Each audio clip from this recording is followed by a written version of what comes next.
Mas quando eu fui vendido para o Cruzeiro, naquele momento o Cruzeiro era o melhor clube do país, né? Na atualidade. O Cruzeiro tinha acabado de ser vice-campeão da Libertadores, perdendo a final para o Estudiantes de Verón. Então eu cheguei em 2010 no Cruzeiro, eu cheguei com 20 anos de idade. Eu era um jovem, né, um jogador, uma promessa aos olhos deles, né, mas já estava 3 anos jogando no futebol profissional e jogando Série A, mas era um elenco muito recheado, né?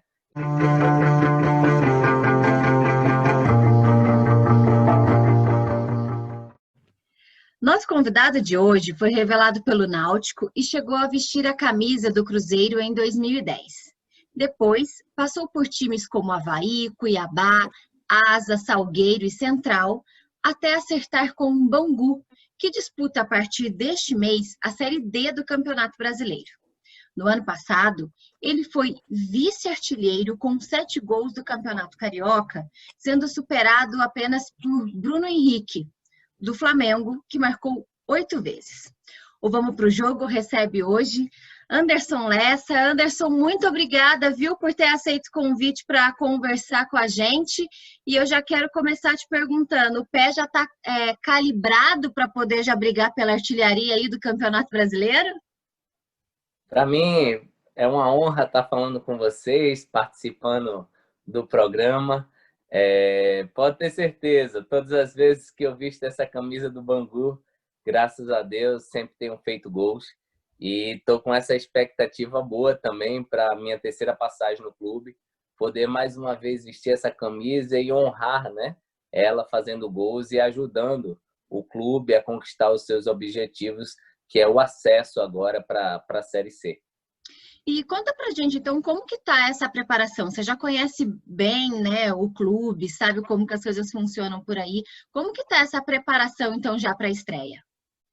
A preparação tá muito boa, né? O grupo ele sofreu uma reformulação do início da temporada para agora, né? Existiu algumas mudanças, novos atletas estão chegando, né? Inclusive a minha volta para o clube, que eu estava no mundo árabe e retorno agora para o Bangu com esse foco e com esse objetivo do acesso. Então a gente está se preparando muito bem. A gente iniciou agora a 4ª semana de treinos, né? Treinos intensos, tanto com Eduardo Alax, quanto com toda a sua comissão técnica. Então, nós estamos nos preparando fisicamente, tecnicamente, para que dia 20, que agora a CBF firmou a data, né? Da estreia, dia 20, diante do Mirassol, em São Paulo, a gente possa fazer uma excelente estreia e, se Deus quiser, começar com um pé direito nessa Série D. Bom, hoje eu estou apenas com aí a presença, né, a companhia de Vinícius Bacelar, para quem está assistindo a gente. O Samu, que é um dos nossos integrantes também, infelizmente hoje não pôde estar com a gente, mas na próxima entrevista ele vai estar. Então, Vinícius, como ele mesmo diz, hoje eu vou deixar você começar fazendo 2 perguntinhas, ok? Tá certo, boa. Bela homenagem ao nosso glorioso Samu, bela menção. Bom, Lessa, então vou fazer realmente 2 perguntas, né? Bom, primeiro, a gente sabe que o Vamos para o Jogo, ele é visto muito em São Paulo, né? Nós somos de São Paulo, tal, mas esse programa, por estar falando de Série D e por estar falando com você, que é um ídolo atual, né, do Bangu, com certeza vai ser visto também pelos banguenses, né? Pelo pessoal ali da zona oeste do Rio. Então, a primeira pergunta que eu quero fazer para você, e aí depois a gente até contextualiza, você já foi ao tal do quiosque do Geleia, finalmente, ou não? Ainda está devendo essa visita, Lessa? Ainda estou devendo essa visita. A gente fez aquela live, né, pelo Instagram do Bangu, todo mundo falando, tem que conhecer o quiosque do Geleia. O pessoal até me cobrou um dia, eu cheguei no treino, o pessoal falou, vou levar você lá para você conhecer. Mas até agora, infelizmente, ainda não tive essa oportunidade de conhecer o quiosque do Geleia, mas estou ansioso, né? Porque quando fala de comida, a gente se empolga e a gente quer logo provar, né? Certo. E agora fazer a segunda pergunta, né? Bom, eu nem preciso mais contextualizar, porque você já explicou bem, né? O quiosque do Geleia é uma lanchonete que fica na zona oeste do Rio, perto da sede do Bangu, né? E os banguenses tratam como patrimônio do Bangu. E olha que o Bangu tem história, hein? O bairro, né? Não só o clube, mas o bairro de Bangu tem história, e o quiosque do Geleia já é um patrimônio cultural do local. E a outra pergunta que eu queria fazer para você, ainda relacionada a Bangu, a Moça Bonita, enfim, e a comida, você acabou de voltar do Kuwait ou do Kuwait, né? Você costuma falar Kuwait. Aí eu queria saber a questão da comida, né? Se a comida de lá dava para engolir, e se é mais calor lá ou em Moça Bonita, 11 horas da manhã? Onde você passa mais calor? Respondendo primeiro a questão da comida, graças a Deus, eu gosto de comer bastante, né? A gente treina forte, perde muita caloria, muitas das vezes a gente perde até 2, 3 quilos por jogo, né? Então, nada melhor do que comer bem um pós-jogo para a gente manter a energia, tá bem, né? Mas lá no Kuwait tinha, assim, a questão cultural, tinha a comida, né? Mas, graças a Deus, assim, o Kuwait também era um país muito aberto, onde nós tínhamos toda a facilidade para encontrar todo tipo de alimento, né? Inclusive o nosso próprio alimento que a gente consome aqui no Brasil. Mas lá é mais a questão cultural, né? A comida lá eu gostei particularmente, gostei muito da comida. Também tem a questão cultural, né? Da forma que eles comem. Muitas das vezes quando tinha alguma reunião, né? Algo como fosse aqui no Brasil, quando a gente vai fazer uma reunião do time, a gente sempre faz aquele churrasco, né? Para estar com todo mundo em comunhão. Lá não.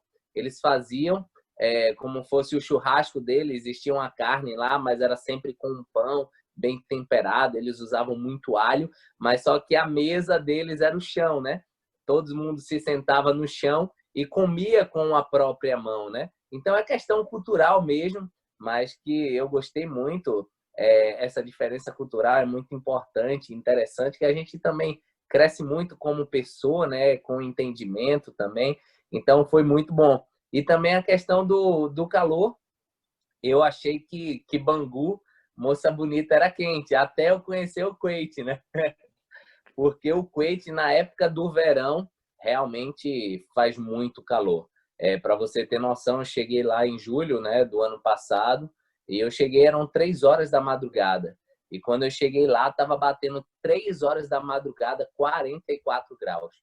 Então, estava fazendo muito, muito calor. Na época do verão, realmente faz muito calor. E na época do inverno também faz muito frio, porque é próximo do deserto ali, né? Então, na época do inverno chega a bater 2, 3 graus.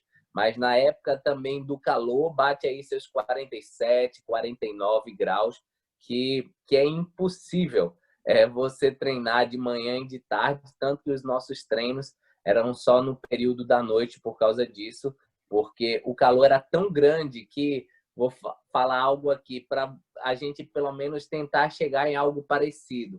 A sensação era que quando a gente estava correndo ou quando a gente estava andando na rua, existia um secador, esses secadores de cabelo de mulher, né, ligado, aquele vento, aquele vapor, era mais ou menos a mesma sensação desse secador de cabelo no nosso rosto, era a sensação térmica do vento, né? Muitas das vezes a gente está aqui, está calor, mas vem aquele ventinho fresco, né, perto do litoral, mas lá não. O vento realmente era muito quente, não só a sensação térmica, mas o próprio vento. Então, assim, lá nem se compara com Moça Bonita.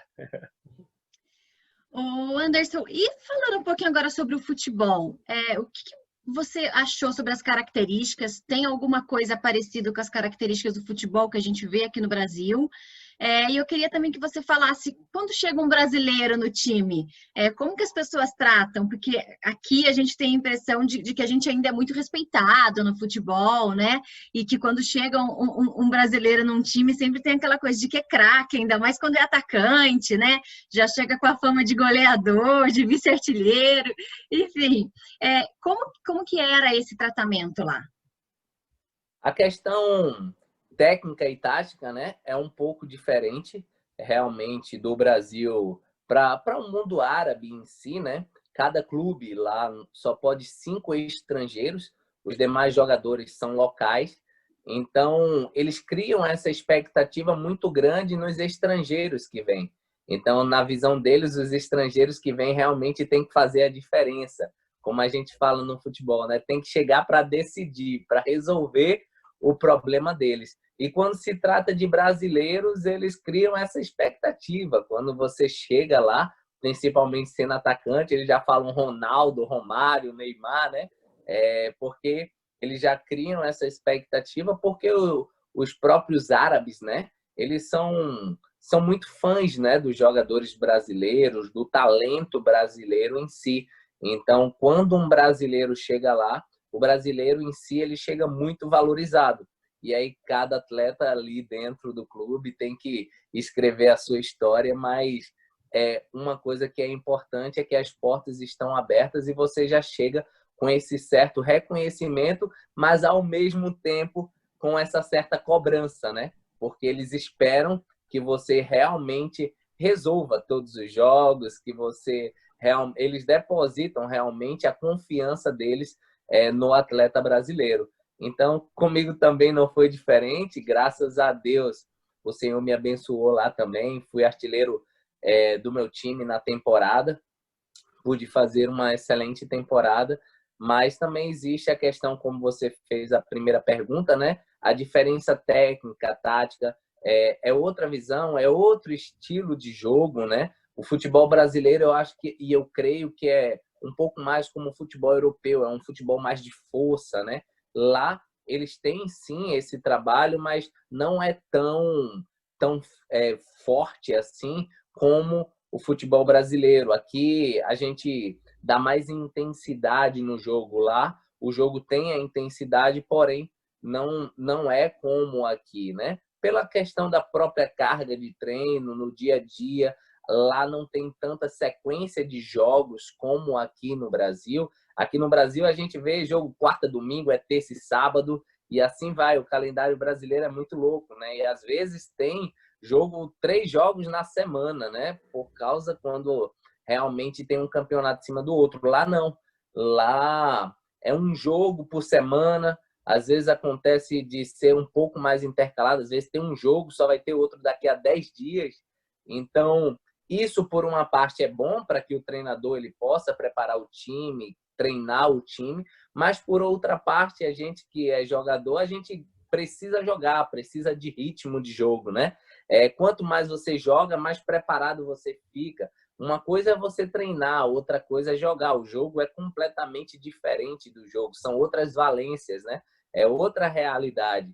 Então, o Brasil é bom porque você tem essa sequência, não é? Quanto mais você joga, melhor você está de perna, fisicamente, tecnicamente. Lá, você consegue descansar mais, evita mais essa quantidade de lesões, porém, essa questão de um jogo distante do outro acaba dificultando um pouco essa questão do ritmo. Então, toda hora você tem que estar se preparando nos treinos, treinando bem, treinando forte, fazendo trabalhos à parte, porque senão você acaba baixando o seu rendimento e acaba sendo prejudicado. Carol, eu posso fazer 2 perguntas de novo? Claro. Tô liberado hoje, então beleza. Bom, são 2 perguntas e uma não tem muito a ver com a outra.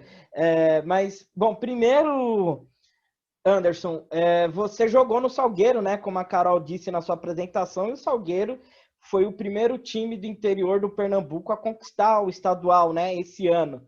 Eu quero saber qual a sua ligação com o clube hoje, né? Mesmo morando no Rio de Janeiro, mesmo atuando pelo Bangu, se foi feriado lá, se teve carro de bombeiro, mesmo com a pandemia, tentando ali, né, respeitar o distanciamento social, mas se houve alguma festa lá, se você soube de alguma coisa, e como que você viu, né, esse título do Salgueiro, embora você tenha sido revelado no Náutico, mas você passou pelo Salgueiro, e eu lembro que você já falou com muito carinho, né, sobre esse clube. E a segunda pergunta agora é sobre o Rio de Janeiro, né? O Rio de Janeiro, nos anos 90, tinha aquele duelo do Rei do Rio, né? Que eram os atacantes, Túlio, Renato Gaúcho, Romário, né? Um tirando o sarro do outro, Edmundo também, né? Um tirando o sarro do outro, fazendo aposta, tinha musiquinho, caramba. E você tem um estilo completamente diferente, né? Assim, você é um cara de fala tranquilo, um cara que não gosta da badalação, tal, que não bebe, que não vai para balada. Eu queria saber como que foi para você isso, né? Porque você já falou que se inspira no Romário, no Ronaldo, que você tem como referências, mas são pessoas que são completamente diferentes de você, né? Como que você faz essa distinção para pegar as características deles dentro de campo, mas não se espelhar neles fora do campo? Sim, referente ao Salgueiro, né? Salgueiro é um time que eu tenho uma admiração muito grande. Foi um time onde eu estava num momento difícil da minha carreira, onde eu passei por algum tempo lesionado. Ele abriu as portas, né? E me deu essa oportunidade de jogar. Graças a Deus, eu também fui muito bem no Salgueiro, onde o Salgueiro realmente foi um trampolim, colocou meu nome novamente no cenário nacional. E por pouco, né, em 2015, a gente bateu na trave, foi vice-campeão pernambucano, acabou perdendo a final para o Santa Cruz. O primeiro jogo foi 0-0 da final, o segundo jogo a gente perdeu de 1-0 com gol aos 40 do segundo tempo. Então, o Salgueiro era um time que já vinha batendo na trave, né, há alguns anos. E quando foi esse ano, eles conquistaram, né, esse tão sonhado título. Por incrível que pareça, poucas pessoas sabem, só a minha família, mas quando eu voltei do Kuwait, o pessoal do Salgueiro até me ligou agora para eu poder ir jogar a reta final do Pernambucano, mas infelizmente não foi possível, não deu para ir, o Salgueiro acabou sendo campeão. Mas é um clube que eu tenho um carinho muito grande, tenho amigos lá dentro e, como você falou, aconteceu exatamente isso. A cidade ficou em festa, né? Existiu sim carro de bombeiro, desfile, mas cada um no seu carro, né? Evitando contato, aquele distanciamento que está sendo de costume, está sendo todo esse protocolo, né? Que o Ministério da Saúde passou, mas existiu sim, teve sim a festa no Sertão, em Salgueiro, porque realmente foi uma campanha e foi um título histórico. Há mais de 100 anos existia mais de 100 anos de campeonato pernambucano e nenhum time do interior tinha sido campeão. E o Salgueiro foi o primeiro campeão da história do campeonato pernambucano, sendo um clube do interior. Então, eu fiquei muito feliz porque, como eu falei, tenho amigos lá e o Salgueiro já estava batendo na trave há algum tempo. Referente ao Ronaldo e ao Romário, como eu falei, que eram referências para mim, quando realmente eu falei de referências, era exatamente isso, dentro de campo, né? Como centroavante, como homem-gol, como na terça parte do campo, né? Que é ali a grande área, a parte de definição, sempre foram jogadores que eu me espelhei, né? Como referência, pela definição, pela sua tranquilidade dentro da área, na frente do goleiro. Eu creio que tudo isso faz a diferença, né, para um bom centroavante. E com o tempo, né, com o decorrer da carreira, você vai ganhando essa experiência, você vai tendo mais essa tranquilidade. Então, eu sempre me espelhava neles porque eu via que eles não chegavam na frente do goleiro e finalizavam de qualquer forma, não. Eles tinham a tranquilidade para tomar a melhor decisão. Porque nem sempre para você fazer um gol você precisa de força, você precisa chutar forte, né? E sim você ter a tranquilidade, porque às vezes existem situações que o próprio goleiro ele define o lance para você se você realmente tiver calma. Então, muitas das vezes o goleiro cai, o goleiro escolhe um canto e você tem que ter a tranquilidade para poder finalizar do outro, né? E se você não tiver essa tranquilidade, você acaba baixando a cabeça, você já não vê mais o gol, chuta de qualquer jeito e por isso que a gente acaba, às vezes, perdendo o gol. Então, sempre foram referências para mim dentro de campo que todas as vezes que eu olhava, eu tentava reproduzir isso, né?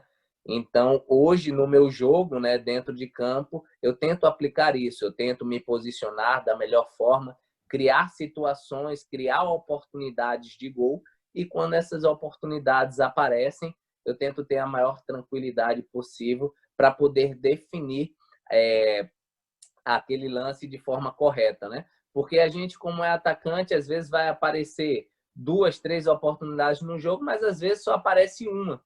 E nós temos que estar preparados para que naquela única oportunidade que aparecer, a gente possa definir a partida e ajudar o clube a conquistar o seu objetivo. E extracampo, eu sou um cara muito tranquilo. Já tive os meus momentos de deslumbre, né? Os meus momentos que quando eu não conhecia Cristo, então já saí muito, já curti a vida, já fiz muitas besteiras, mas graças a Deus um dia eu tive um encontro com Jesus e ele mudou completamente a minha história, mudou a minha vida, me deu uma família abençoada e hoje realmente eu vivo na presença dele. Eu tenho desfrutado do sobrenatural, porque não existe coisa melhor do que a gente estar no centro da vontade de Deus. Então, tudo hoje que eu tenho vivido tem sido a mão de Deus estendida sobre a minha vida, sobre a minha casa, sobre a minha família, e por isso que hoje eu tenho vivido o melhor tempo da minha vida. Ô Anderson, queria falar um pouquinho agora sobre a sua passagem pelo Cruzeiro. Você queria ter tido mais oportunidade, ter ficado mais tempo no clube? Sim, eu creio que, na verdade, o que faltou para mim foi sequência de jogos.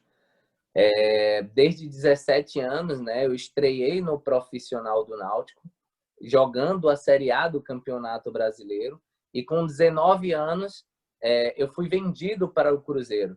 Mas quando eu fui vendido para o Cruzeiro, naquele momento o Cruzeiro era o melhor clube do país, né, na atualidade. O Cruzeiro tinha acabado de ser vice-campeão da Libertadores, perdendo a final para o Estudiantes de Verón. Então eu cheguei em 2010 no Cruzeiro, eu cheguei com 20 anos de idade. Eu era um jovem, né, um jogador, uma promessa aos olhos deles, né, mas já estava 3 anos jogando no futebol profissional e jogando Série A, mas era um elenco muito recheado, né? Então a gente trazendo para o dia de hoje é como fosse o Flamengo hoje, né, que tem 2 times muito fortes, um elenco muito recheado. Então no meu caso também não era diferente. Eu cheguei no Cruzeiro, tinha o Wellington Paulista, Guerron, Thiago Ribeiro, Kleber Gladiador, Chiesa, o Alisson, tinha muitos, Farias, um que jogou no Porto de Portugal. Então tinha muitos jogadores de qualidade e eu era o atacante mais novo desse elenco recheado. Então eu tive poucas oportunidades. Eu joguei apenas 4 jogos no Cruzeiro, fiz 2 gols e nunca mais entrei. Então, para você ver, né? Eu creio que a minha média foi muito boa, porque de 4 jogos eu fiz 2 gols e não foram 4 jogos em sequência. Eu joguei um jogo hoje, o outro jogo foi daqui a 20 dias, o próximo jogo foi mais 20 dias, então foram jogos espaçados, né? Eu não tive aquela sequência, aquele ritmo. Eu creio que todo atleta profissional, ele precisa de sequência, né? Precisa de ritmo de jogo, principalmente chegando no novo clube, uma nova proposta de jogo, um novo padrão, novos companheiros, né? Então, precisa daquela adaptação. Então, eu creio que, infelizmente, eu não tive isso no Cruzeiro, mas eu sei também, né, que, como eu falei, o Cruzeiro tinha um elenco muito recheado. Eu era mais um, né, diante daqueles, eu era o mais jovem. Então, eu creio que foi por causa disso que as oportunidades não vieram, não tive muitas oportunidades. E por causa disso, mesmo eu tendo 3 anos de contrato com o Cruzeiro, eu acabei sendo emprestado, pedi para ser emprestado, fui para o Avaí, porque eu realmente precisava jogar. Então, respondendo a pergunta, é isso. Eu acho que eu precisava, sim, ter uma sequência a mais, mas eu creio que as oportunidades que eu tive, eu pude aproveitar. Lessa, eu acredito que o nosso tempo já esteja no final, então eu vou aproveitar e emendar mais duas perguntas, né? Primeiro, na resposta anterior, você falou muito sobre religião, né? E você sempre fala sobre a sua fé, tal, é uma coisa até comovente, né? Quando você fala da sua fé, da sua religião, da sua crença, né? E como que foi praticar essa crença, essa religião no Kuwait, né? Que tem uma religião completamente diferente e tal. Você achou algum lugar que você pudesse rezar, ou você só rezava em casa, né? Tinha algum templo, alguma coisa assim relacionada à sua religião? Essa é a primeira pergunta. E a segunda é, você com 31 anos, agora eu não lembro exatamente quantos anos quando você tem, acho que 33, não é isso? 33 anos você tem? Não, 31 mesmo. 31 mesmo? Ah, então eu tinha acertado. Você ainda tem algum sonho dentro do futebol que não realizou, Lesso? Referente à religião, né? Quando eu cheguei no Kuwait, o Kuwait é um país árabe, né? É um país predominante muçulmano. 90% da população é muçulmana, mas existiam sim igrejas cristãs lá no Kuwait, porém os cultos lá não eram sempre em inglês. E como quando eu cheguei lá eu não tinha essa fluência no inglês, então eu só fui um culto ou outro, mas depois a gente começou a fazer os nossos próprios cultos com os brasileiros, né? Que moravam lá no Kuwait, outros jogadores, pessoas que trabalhavam também em outras áreas. Então a gente sempre fazia reuniões na minha casa, na casa de alguns amigos nossos, onde a gente ministrava a palavra de Deus. O Senhor ele me chamou, né, para isso, para passar a palavra dele. Então, por onde eu passo, os clubes que eu passo e por onde o Senhor me envia, eu tenho propagado o evangelho, eu tenho falado do amor dele para as pessoas.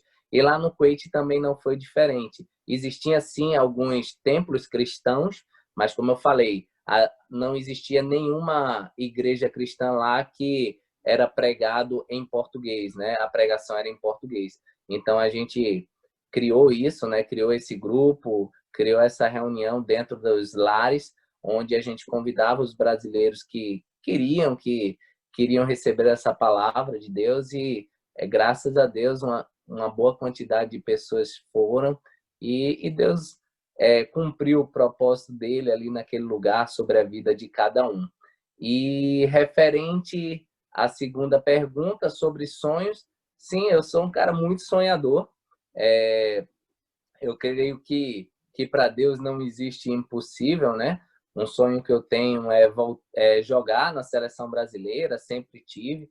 Creio que para Deus não existe idade. Quando Deus ele quer fazer, ele pode fazer. Eu sempre me preparo, sempre me capacito para isso.